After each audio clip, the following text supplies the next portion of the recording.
నమస్కారం. G3 news వార్తలకు స్వాగతం. ముందుగా వార్తల్లోని ముఖ్యాంశాలు. డిశ్చార్జ్ పిటిషన్పై రామచంద్రరావు వివరణ. కేసుతో బీజేపీకి సంబంధం లేదన్న స్పష్టం. న్యాయ ప్రక్రియలకు రాజకీయ రంగులో చూపొద్దన్న సూచన. చట్టం తన పని తాను చేసుకుంటుందన్న వ్యాఖ్య.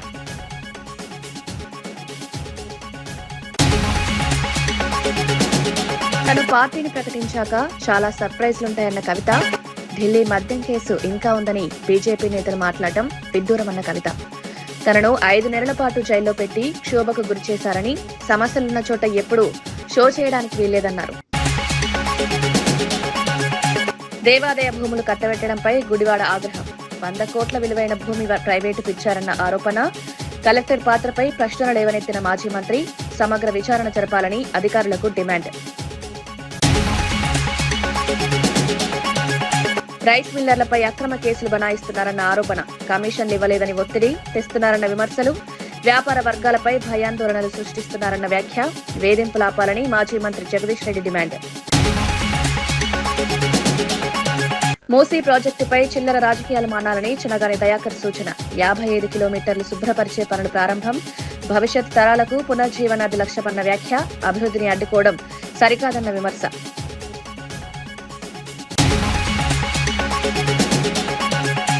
మూసీ రివర్ ఫ్రంట్ డెవలప్మెంట్ ప్రాజెక్టుపై బీఆర్ఎస్ బీజేపీ పార్టీలు చిల్లర రాజకీయాలు మానుకోవాలని చెనగాని దయాకర్ అన్నారు. మూసీ పరిసర ప్రాంతాల ప్రజలకు ఎలాంటి నష్టం జరగకుండా ప్రభుత్వం చర్యలు తీసుకుంటోందని స్పష్టం చేశారు. 55 కిలోమీటర్ల మేర మూసీ నది శుభ్రపరిచే ఈ ప్రాజెక్టు తెలంగాణ ప్రతిష్టను పెంచుతుందని పేర్కొన్నారు. గతంలో బీఆర్ఎస్ పాలనలో బాధితులతో ఎలా వ్యవహరించారో ప్రజలకు తెలుసన్నారు. అభివృద్ధి కార్యక్రమాలను రాజకీయంగా అడ్డుకోవడం సరికాదని విమర్శించారు. గాంధీ విగ్రహం అంశాన్ని రాజకీయ రంగులో చూపడం దురుద్దేశపూరితమన్నారు. దాన్ని డిజైనింగ్ మార్చి నగర ప్రజలు సంవత్సరాల తరబడి పీడిస్తున్నటువంటి మూసీ నది మురికిని పారదోలి ఒక మంచినీటిని ఒక పారే ప్రాజెక్టుగా తయారు చేయాలనేది ముఖ్యమంత్రి గారి యొక్క ఒక మానస పుత్రికగా మూసీ నదిని దత్తత తీసుకొని అభివృద్ధి చేయడం అనేది తెలంగాణ ప్రజల అదృష్టంగా, ఇది మూసీ నది పరివాహక ప్రాంత ప్రజల అదృష్టంగా మనందరం కూడా భావించాలని కోరుతున్నాం. ఒకవైపు మూసీ డెవలప్మెంట్ని, మూసీ శుద్ధీకరణను వ్యతిరేకిస్తున్నటువంటి బీఆర్ఎస్ బీజేపీ నాయకులు మూసీ బాధితులతోని ఇవాళ చిల్లర రాజకీయాలు చేయడం అనేది అత్యంత దురదృష్టకరం. ఇవాళ ప్రతిపక్షాలు వెన్నపూసలేని ప్రతిపక్ష నాయకులు మూసీ బాధితులని పేరు పెట్టుకొని దాన్ని ఒక రాజకీయం చేయడం, ఫోటోల కోసం ఫోజులు ఇచ్చి రోజుకొక లీడర్ పోయి వాళ్ళని మానసికంగా మరింత రెచ్చగొట్టే ప్రయత్నాలు బీఆర్ఎస్ బీజేపీ నాయకులు చేయడం అనేది అత్యంత దురదృష్టకరం. తెలంగాణలో ప్రతిపక్ష నాయకుల తీరు అనేది దౌర్భాగ్యం, అంతకంటే మించిది ఏం లేదు. కాబట్టి బీఆర్ఎస్ బీజేపీ నాయకులకు, మరీ బీజేపీ నాయకులకు ఈరోజు గాంధీ విగ్రహాన్ని పెడితే కూడా వ్యతిరేకించే ప్రయత్నం జరుగుతూ ఉంది.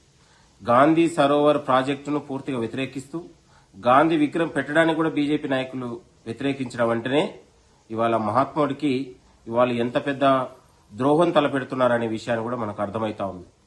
ఏది ఏమైనా ఇవాళ కాంగ్రెస్ ప్రజాపాలనలో మూసీ నది పునర్జీవ నదిగా శుద్ధీకరణ జరగడం అనేది ఒక అత్యంత ఈ ప్రాజెక్టును మనందరం కూడా స్వాగతించాలని కూడా కోరుతా ఉన్నాం. మూసీ పరిసర ప్రాంత కావచ్చు, దాని ఉన్నటువంటి ఆనుకొని సంవత్సరాల తరబడి జీవిస్తున్నటువంటి ఇవాళ అక్కడ ఉన్నటువంటి బాధితులకు ఎక్కడ కూడా ఈ ప్రభుత్వం అన్యాయం చేయట్లేదు.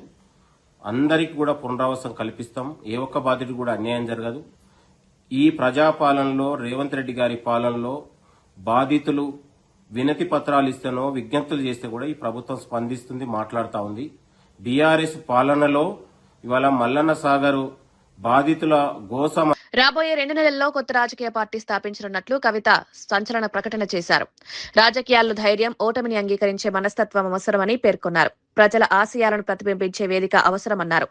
కొత్త పార్టీ లక్ష్యాలు, సిద్ధాంతాలు త్వరలో వెల్లడిస్తామని తెలిపారు. ఈ ప్రకటనతో రాష్ట్ర రాజకీయాల్లో కొత్త చర్చ ప్రారంభమైంది. మా ప్రభుత్వం పడిపోవడానికి ఈ కేసే కారణం అన్నట్టుగా అర్థం వచ్చేలాగా వారు ట్వీట్ చేయడం జరిగింది.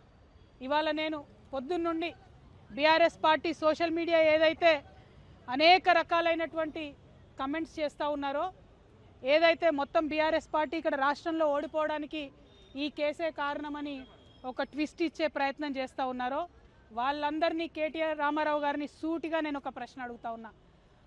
నా మీద కేసు పెట్టింది ఎందుకోసం? పార్టీ కోసం కాదా? ఈ మాట కేసీఆర్ గారు చెప్పలేదా?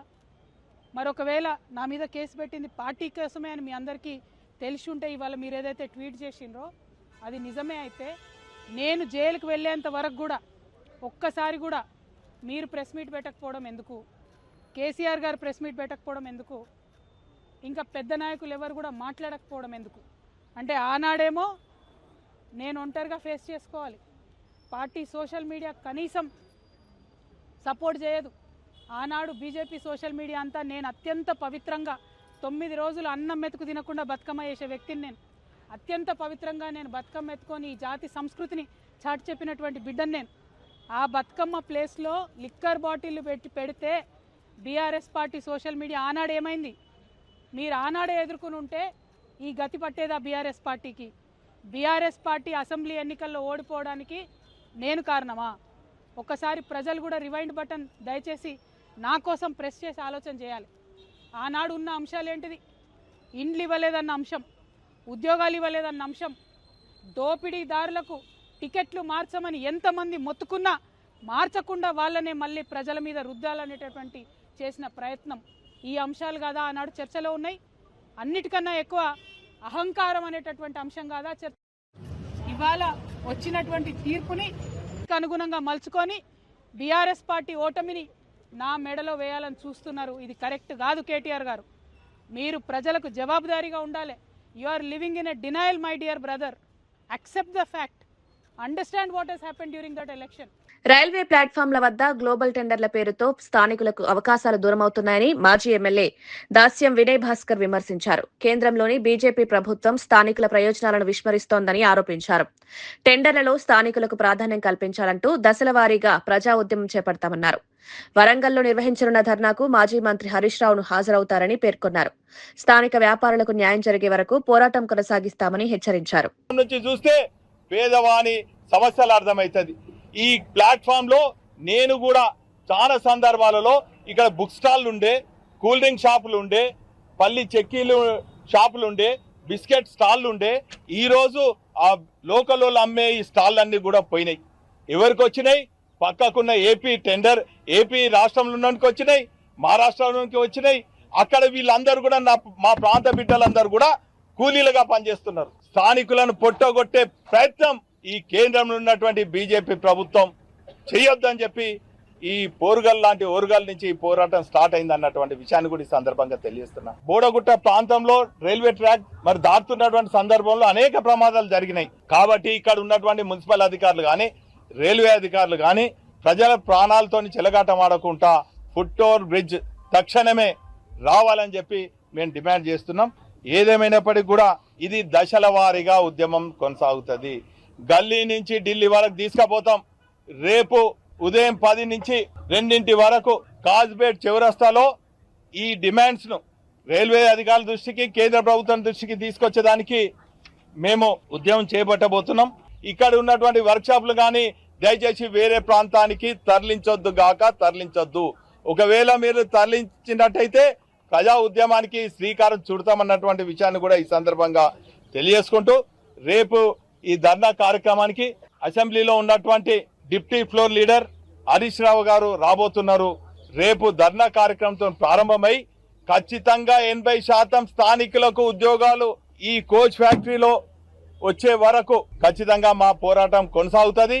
8వ తారీఖు 9వ తారీఖు పార్లమెంట్ మరి సెషన్ స్టార్ట్ కాబోతుంది. కాబట్టి మరి తెలంగాణలో ఉన్నటువంటి బీజేపీ, కాంగ్రెస్ పార్లమెంట్ సభ్యులకు విజ్ఞప్తి చేస్తున్నాం.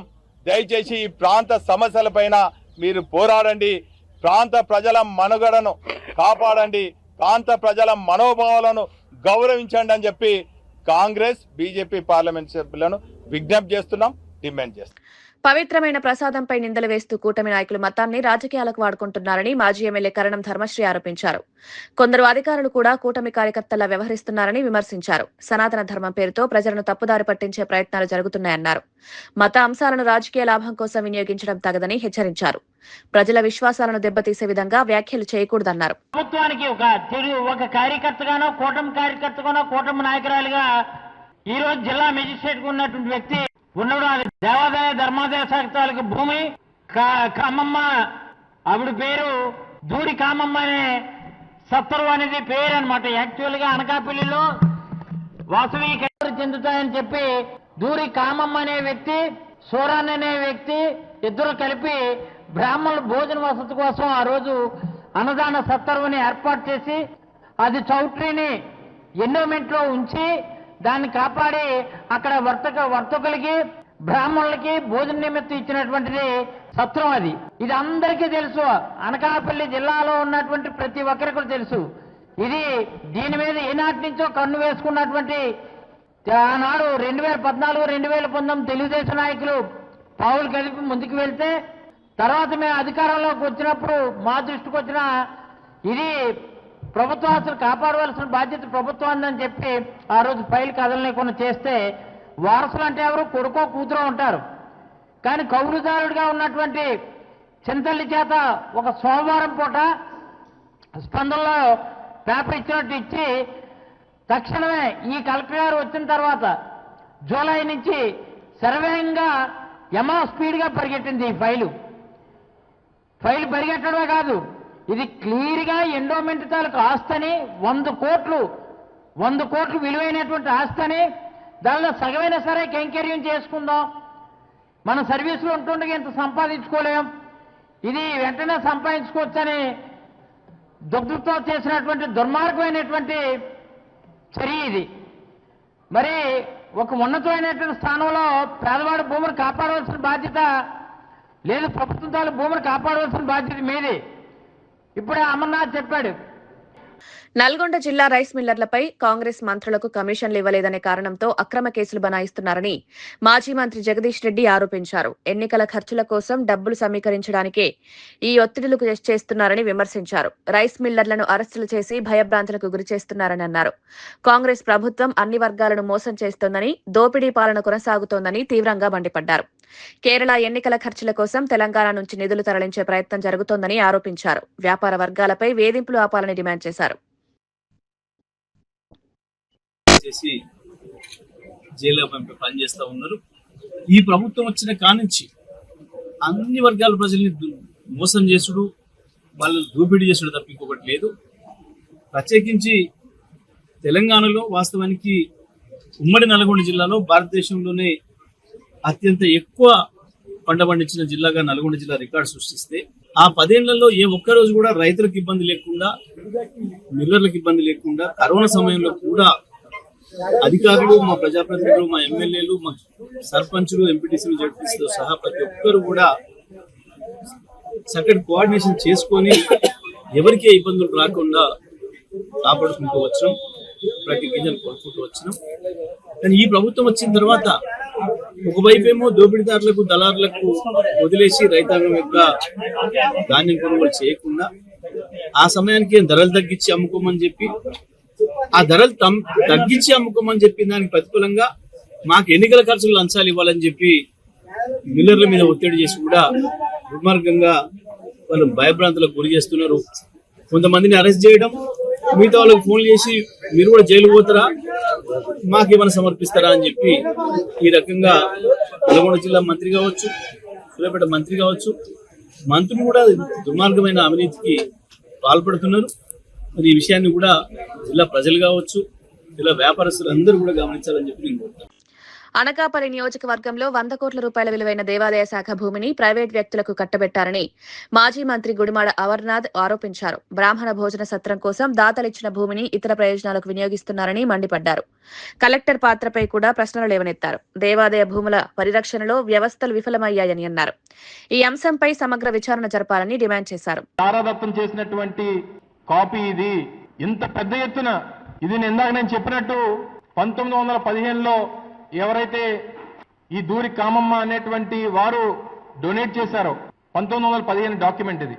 ఇది బ్రాహ్మణుల సత్రం కోసం, బ్రాహ్మణులకి భోజనాలు నిమిత్తం నిర్మించాల్సినటువంటి సత్రం గురించి మేము ఆ టెంపుల్కి ఇస్తున్నట్టుగా ఎవరైతే కౌలుదారుడు ఉన్నాడో కౌలుదారుడికి సంబంధించినటువంటి పాస్బుక్ క్లియర్ గా కౌలుదారుడు అని చెప్పి పాస్బుక్ ఉంది. ఇవన్నీ ఉన్నా సరే మరి కలెక్టర్ గారికి కనబడలేదు.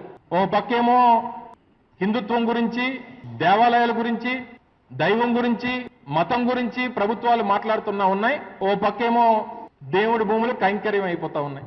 ఇప్పుడు కూడా నాకు తెలిసి నేను మొట్టమొదటిసారి నా రాజకీయ చరిత్రలో 20 సంవత్సరాలు నేను వచ్చిన 2 దశాబ్దాలు పూర్తయింది. 2006లో రాజకీయాల్లోకి వచ్చా, 2026 మొట్టమొదటిసారి ఒక అధికారి మీద, ఒక ఐఏఎస్ అధికారి మీద, ఈరోజు దేశంలోనే అత్యున్నతమైనటువంటి పదవి ఐఏఎస్ పోస్ట్, అటువంటి పోస్ట్ లో ఉన్నటువంటి అధికారి ఈ పనులు చేస్తా ఉన్నారనంటే అసలు ఏమనాలి? వ్యవస్థలు ఏమైపోతా ఉన్నాయి? జిల్లాలో మీరు వచ్చి 2 సంవత్సరాలు అనకాపల్లి జిల్లా కలెక్టర్గా వచ్చి దాదాపు 20 మాసాలు పూర్తయింది. చెప్పండి, మీరు చేసినటువంటి మార్క్ ఏంటి చెప్పండి అనకాపల్లి జిల్లా మీద. ఓ పక్కేమో షుగర్ ఫ్యాక్టరీ, చోడవరం షుగర్ ఫ్యాక్టరీకి చైర్మన్ గా ఉన్నారు. ఎవరైతే చైర్మన్ గా ఉన్నారు. మొట్టమొదటిసారి 65 సంవత్సరాల చరిత్రలో మొదటిసారి షుగర్ ఫ్యాక్టరీ ఆగిపోవడం ఈ సంవత్సరం. గత సంవత్సరం 36 కోట్ల రూపాయలు రైతులు బకాయిలు చెల్లించలేదు, మాట్లాడరు. ఈ సంవత్సరం 3,300 రూపాయలు చెరుకు టన్నుకి చెల్లించాలని చెప్పి ప్రైవేట్ ఫ్యాక్టరీలు తరలిస్తున్నటువంటి క్రమంలో రేటు 3,300 రూపాయలు చెరుకు ఫిక్స్ చేస్తే రైతుకేమో 2,800 రూపాయలు ఇస్తా ఉన్నారు. కలెక్టర్ మాట్లాడదు, వాళ్ళు మాట్లాడరు. 500 రూపాయలు ఏమైపోయినట్టు, ఎవరి జేబులోకి వెళ్ళిపోయినట్టు. దాదాపు 1,00,000కు పైగా టన్నులు అనకాపల్లి, చోడవరం, మాడుగుల ప్రాంతం నుంచి ఈరోజు ప్రైవేట్ ఫ్యాక్టరీలకు వెళ్ళినాయి. అనకాపల్లి నడిబొడ్డున దాదాపు గజం 1,50,000 నుంచి 2,00,000 రూపాయలు విలువైనటువంటి ప్రాంతంలో దాదాపు 6,000 గజాలంటే ఆప్ నాయకుడు అరవింద్ కేజ్రీవాల్ కేంద్ర ప్రభుత్వంపై తీవ్ర విమర్శలు చేశారు. తాను మనీష్ సిసోడియాను అక్రమంగా జైలుకు పంపి ఢిల్లీ అభివృద్ధిని అడ్డుకున్నామని ఆరోపించారు. ఢిల్లీలో కాలుష్య సమస్యపై కేంద్రం నిర్లక్ష్యం చూపుతోందని విమర్శించారు. ప్రజల సంక్షేమం కంటే రాజకీయాలకు ప్రాధాన్యమిస్తున్నారన్నారు. దేశీయ, అంతర్జాతీయ అంశాలపై ప్రధాని స్పందన ప్రశ్నించారు. तो उन्होंने एक षड्यंत्र रचा। जनता जानती है कि केजरीवाल ईमानदार, उन्होंने क्या केजरीवाल की ईमानदारी पे चोट करो। जनता जानती है कि आम आदमी पार्टी ईमानदारी, उन्होंने कहा आम आदमी पार्टी की ईमानदारी पे चोट करो। उन्होंने आम आदमी पार्टी को खत्म करने के लिए षड्यंत्र रचा और बोले केजरीवाल बेईमान है, केजरीवाल बेईमान है, केजरीवाल बेईमान है। केजरीवाल ने शराब घोटाला किया, केजरीवाल पैसे खा गया, केजरीवाल ने 100 करोड़ रुपए खा लिए। मैंने जिंदगी में केवल ईमानदारी कमाई है, मैंने जिंदगी में केवल इज्जत कमाई है, एक नया पैसा नहीं कमाया मैंने अपनी जिंदगी में। इन लोगों की तरह नहीं हूं मैं। मैंने जिंदगी में एक नया पैसा नहीं कमाया, केवल ईमानदारी कमाई है, और ये उस ईमानदारी के ऊपर चोट करना चाहते थे। उसके लिए इन्होंने षड्यंत्र रचा था। आज कोर्ट के ऑर्डर के बाद ये साबित हो गया देश के सामने, केजरीवाल कट्टर ईमानदार है, मनीष सिसोदिया कट्टर ईमानदार है, संजय सिंह कट्टर ईमानदार है, दुर्गेश कट्टर ईमानदार है, आम आदमी पार्टी कट्टर ईमानदारी है। हम नहीं कह रही है, कोर्ट ने सारे देश के सामने बोला है। कई लोग ये कहते हैं जेल से आने के बाद केजरीवाल चुप क्यों हो गया, केजरीवाल गायब हो गया, केजरीवाल कहां गया। मैं कोई नेता नहीं हूं, मैं कोई पॉलिटिशियन नहीं हूं। पॉलिटिशियन को फर्क नहीं पड़ता, उनको 4 गाली दे दो, मोटी चमड़ी होती है। मैंने जिंदगी में केवल ईमानदारी कमाई है। मेरे को जब कोई बेईमान बोलता है मुझे फर्क पड़ता है। मेरे को जब जेल भेजा जाता है, मेरे परिवार के ऊपर ताने मारे जाते हैं, मेरे को फर्क पड़ता है। केजरीवाल को फर्क पड़ता है। इसलिए मैंने तय किया था कि जब सारे देश के सामने मैं निर्दोष साबित हो जाऊंगा तब तक मैं चुप रहूंगा। आज मेरे दिल से बहुत बड़ा बोझ उतर गया। मैं मोदी जी को कहना चाहता हूं, मोदी जी आपने हमारे ऊपर इतने केस कर लिए, आपने ईडी छोड़ दी, आपने सीबीआई छोड़ दी, आपने पुलिस छोड़ दी, आपने इनकम टैक्स छोड़ दिया हमारे पीछे, आपने जेल भेज दिया हमारे। కేంద్ర ప్రభుత్వం చేపట్టిన రీఫార్మ్ ఎక్స్ప్రెస్ లో భాగంగా ఆయా శాఖల సంస్కరణలపై సమగ్ర నివేదికలు సిద్ధం చేయాలని మోదీ మంత్రులకు ఆదేశించారు. గతంలో సాధించిన విజయాలు, భవిష్యత్ సంస్కరణలు, వాటి గడువులను స్పష్టంగా వివరించాలని అన్నారు. 2047 వికసిత్ భారత్ లక్ష్యాన్ని సాధించడంలో ఈ సంస్కరణలు కీలకమని ప్రధాని అభిప్రాయపడ్డారు. నిర్మాణాత్మక సంస్కరణలు, పాలన సరళీకరణ ద్వారా సామాన్య ప్రజలకు ప్రయోజనం చేకూరుతుందన్నారు.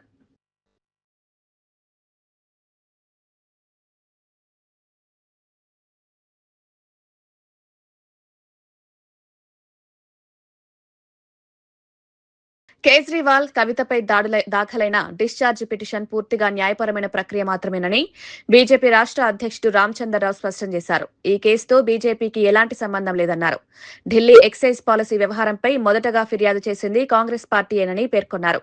రాజకీయంగా బీజేపీపై ఆరోపణలు చేయడం సరైంది కాదన్నారు. చట్టం తన పని తాను చేసుకుంటుందని, ఎవరు దోషులైనా న్యాయ వ్యవస్థ నిర్ణయిస్తుందని అన్నారు. వారి ఒక నిర్దోషం కారు అని చెప్పడానికి అది ఒక పరిస్థితి కాదు. దీని మీద సిబిఐ వాళ్ళ నిర్ణయం తీసుకుంటారు. బహుశా అప్పీల్ పోవచ్చు వాళ్ళు. ఇది ఓన్లీ ట్రయల్ కోర్టులో జరిగినటువంటి నిర్ణయం. ఇది ఎటువంటి వాస్తవాలు లేకపోతే సెల్ ఫోన్ ఎందుకు కాలు పెట్టాలి, సిమ్ కార్డు ఎందుకు కాలు పెట్టాలి, కేజ్రీవాల్ గారి పాలసీలు ఎందుకు మార్చుకోవాలి? మండలి చైర్మన్ కొయ్యే మోషన్ రాజు ఏకపక్షంగా సభను నడుపుతున్నారని కూటమి ఎమ్మెల్సీలు అసంతృప్తి వ్యక్తం చేశారు. సభలో ప్రతిపక్షానికి తగిన అవకాశాలు ఇవ్వడం లేదని ఆరోపించారు. చర్చలకు సమయం కేటాయింపులో అసమానతలున్నాయని విమర్శించారు. ప్రజాస్వామ్య పద్ధతులను పాటించాలని డిమాండ్ చేశారు. సభను నిష్పాక్షికంగా నడపాల్సిన బాధ్యత చైర్మన్దేనని గుర్తు చేశారు. ఈ వ్యవహారం రాజకీయ వర్గాల్లో చర్చకు దారితీసింది. మండలి చైర్మన్ గారి యొక్క ఆలోచన సభ సక్రమంగా నడిపించాలనే తాపత్రయం కూడా ఎక్కడ కనిపించట్లేదు అనేది నా భావన. ఎండోమెంట్స్ మినిస్టర్ గారు ఒక స్టేట్మెంట్ ఇవ్వడానికి సిద్ధపడినప్పుడు అవకాశం ఇవ్వాల. ఎవరు కల్తీ చేశారు, ఏ రకంగా కల్తీ జరిగింది, ఎవరు దోషులు అనేది చాలా స్పష్టంగా తెలిసినటువంటి వైసీపీ నాయకత్వం దీన్ని పక్కదోవ పట్టించడానికి, చర్చ జరగకుండా చూడటానికి ప్రయత్నం చేస్తూ ఉంటే మినిస్టర్ గారు దీన్ని స్టేట్మెంట్ ఇస్తారు అంటే శాసన మండలి చైర్మన్ గారు ఈ రోజున రూలింగ్ ఇవ్వటం అనేది చాలా బాధాకరం. ఎండోమెంట్ మినిస్టర్ గారు సభలో సభ్యులందరికీ ప్రభుత్వం తరపున ఒక నోటుని సబ్మిట్ చేశారు. దాన్ని ఎల్ఓపి గారు మాకు నోటు అందలేదన్నారు. మంత్రివర్యులు వారు సమాధానం చెప్పడానికి సిద్ధమవుతున్న సందర్భంలో చైర్మన్ గారు అడ్డుకుని చర్చని వాయిదా వేయించే విధంగా ప్రయత్నం చేసి ఈరోజు మరలా పోడియం దగ్గరికి వచ్చి ఆయన ఈవేళ ప్రభుత్వం ఆట విడుపు పేరిట శాసనసభ శాసనమండలి సభ్యుల కోసం నిర్వహించిన క్రీడా పోటీలు విజయవంతమయ్యాయని షాప్ చైర్మన్ రవినాయుడు తెలిపారు. ప్రజాప్రతినిధులు కూడా క్రీడల్లో పాల్గొనడం ఆరోగ్యకరమైన వాతావరణానికి దోహదమన్నారు. రాజకీయ భేదాలు పక్కన పెట్టి అందరూ కలిసి పాల్గొనడం సానుకూల పరిణామమని పేర్కొన్నారు. ఇటువంటి కార్యక్రమాలు సౌహార్దతను పెంచుతాయన్నారు. భవిష్యత్తులో మరిన్ని క్రీడా కార్యక్రమాలు నిర్వహించాలని సంకల్పించారు.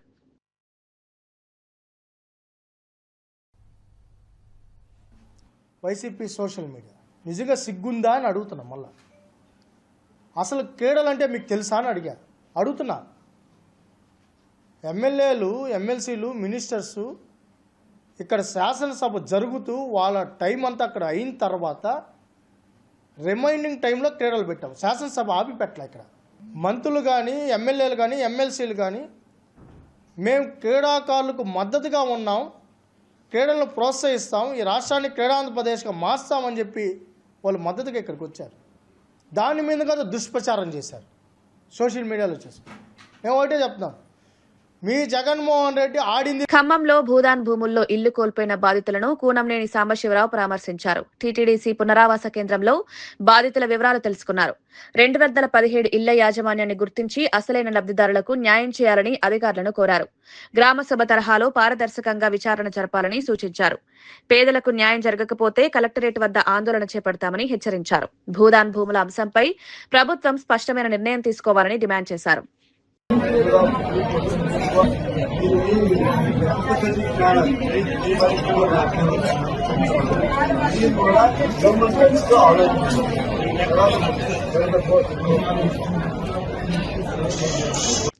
నటుడు విజయ్ దేవరకొండ, రష్మిక మందన వివాహం అనంతరం శంషాబాద్ విమానాశ్రయానికి చేరుకున్నారు. రాజస్థాన్ లో జరిగిన వారి వివాహ వేడుక తర్వాత ఈ నూతన దంపతులు హైదరాబాద్ కు వచ్చారు. విమానాశ్రయంలో అభిమానులు, మీడియా ఆసక్తిగా ఎదురుచూస్తున్నారు. పెళ్లి వేడుకను గోప్యంగా నిర్వహించినప్పటికీ వారి చేరికతో సోషల్ మీడియాలో సందడి నెలకొంది. అభిమానులు వారికి శుభాకాంక్షలు తెలియజేశారు. సినీ పరిశ్రమలో ఈ జంట వివాహం హాట్ టాపిక్ గా మారింది.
వార్తలు ముగించే ముందు ముఖ్యాంశాలు మరోసారి.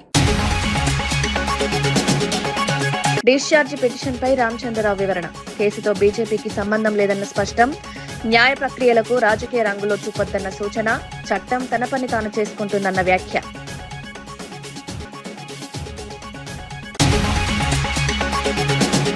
తను పార్టీని ప్రకటించాక చాలా సర్ప్రైజ్లుంటాయన్న కవిత. ఢిల్లీ మద్యం కేసు ఇంకా ఉందని బీజేపీ నేతలు మాట్లాడటం విడ్డూరమన్న కవిత. తనను 5 నెలల పాటు జైల్లో పెట్టి క్షోభకు గురిచేశారని, సమస్యలున్న చోట ఎప్పుడూ షో చేయడానికి వీల్లేదన్నారు.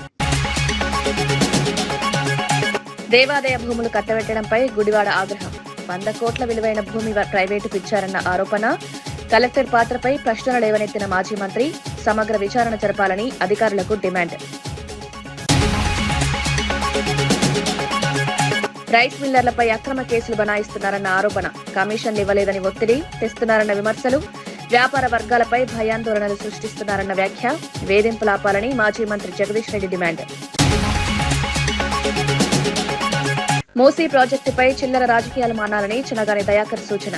55 కిలోమీటర్లు శుభ్రపరిచే పనులు ప్రారంభం. భవిష్యత్ తరాలకు పునర్జీవనాది లక్ష్యమన్న వ్యాఖ్య.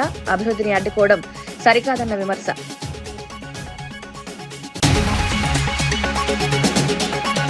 ఇవి ఈనాటి వార్తా విశేషాలు. మరో బులెటిన్లో మళ్ళీ కలుద్దాం. నమస్కారం.